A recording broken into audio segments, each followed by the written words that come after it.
G'day. We're coming to the end of 2025 and I've ticked off quite a few fishing goals this year, but I wouldn't have ticked off half of them if it wasn't for the help and the advice that other people gave me. So I thought I'd finish the year by passing it on and helping you guys out with at least what I've learned about fishing for specific species this year.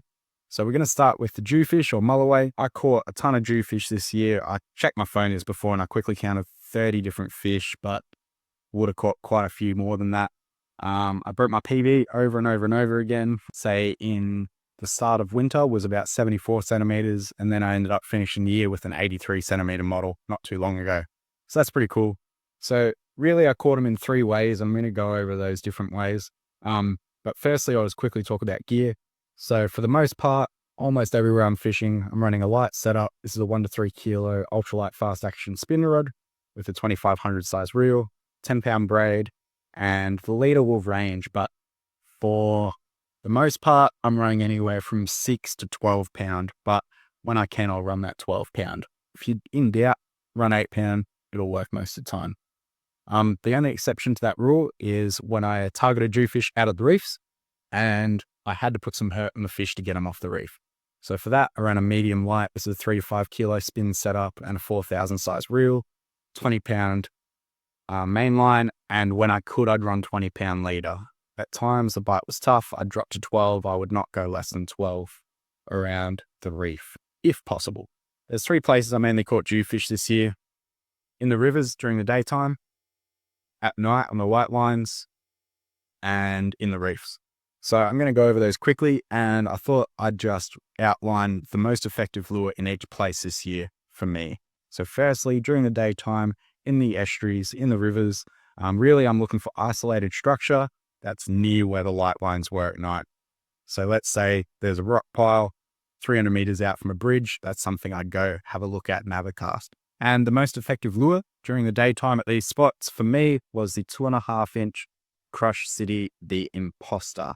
It's a new lure that came out this year. It's great, would work the best. I'd run it on a 1/0 jig head. I like these VMC grip bars. Hook keeper works really well for TPE plastics, doesn't destroy the plastics like some other brands, and the hooks are really strong and sharp. For me, I'm running a 1/0 on these. It's the biggest sized hook for this plastic, but it works best for jewfish in my opinion. And as far as the weights go, I'm running anywhere from 1/8 of an ounce up to 1/4 ounce. But the 1/8 of an ounce probably got the most bites with this lure for me. So I also prefer the finesse models of these for this lure, although you will catch some big fish. So I did catch a 74 centimeter Dewey on this little guy, tiny little banana prawn, Crush City Imposter, 2.5 inch. So in saying that, let's talk about colors. So if I'm out the front of the estuary, there's sand flats around, I'm running yabby. I move further up the river and it's not too dirty, I'm running that banana prawn. And if the river is dirty, then I prefer to run bloodworm UV. The only exception to that is when I'm fishing the canals. I caught quite a few jewfish in the canals this year. I do fish for them the same way though, so same setup, but I changed the color up. This one, Ghost Shrink, was the most effective in the canals for me this year. New color, super natural, went hard in the canals. Moving on, the next place that I targeted them was at night in the light lines. So what I mean by light lines is where light from say bridges, roads is casting onto the water, and you can see the edge of where the light ends and where there is no light or just the moonlight, and fishing that area there. Really effective way to chase dewies. And for me, the most effective lure this year was the Rapala Crush City 3 inch heavy hitter. And the only color I ran was white bait. This is one of my favorite lures. Goes hard. I found at night you don't need to finesse it as much. So for me, I'm running it on a 1/4 ounce 3/0 jig head. You can run the finesse or the heavy style hooks. Both are going to work fine for this application. And again, throwing them on that light spin gear. Now at night, the jewfish will, depending on the night, feed higher in the water column. Some nights you can even see them in the light there. So you do just need to work that lure a bit higher. So a lot more hops or not letting it think as far before you slow roll it back, that sort of thing will get you on. But yeah, most effective lure for sure was that 3 inch heavy hitter in white bait. Lastly, I caught jewfish out at the shallow reefs. And by shallow, I mean anywhere from less than 1 meter of water up to 6 meters of water. And when I was there, I found that little bait fish profiles were best. And my go-to was the Rapala Crush City, the Jerk. For this one, the color is glow shad. I found that absolutely most effective, except for at twilight. So when the sun's coming up, going down, I found that bait fish was a more effective color. Other than that, I'm pretty well just running glow shad.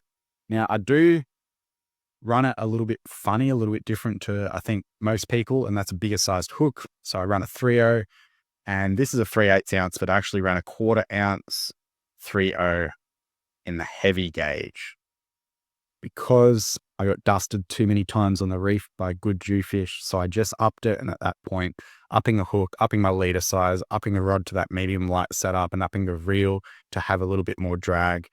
All of that combined to me landing more Jewfish off the reefs. So that's just my 2 cents and things I learned about Jewfish this year. Last year, I think I caught 1 Jewfish. This year, I caught, I don't know, over 30 at least. So I feel like I've learned quite a bit, and it's just what's worked for me. But I'm going to jump through a few of these common species, some species that I've put some hours into this year as the year wraps up, and show you what lures work best, and hopefully give you a few tips that helps you catch more fish in the following year. Thanks for watching.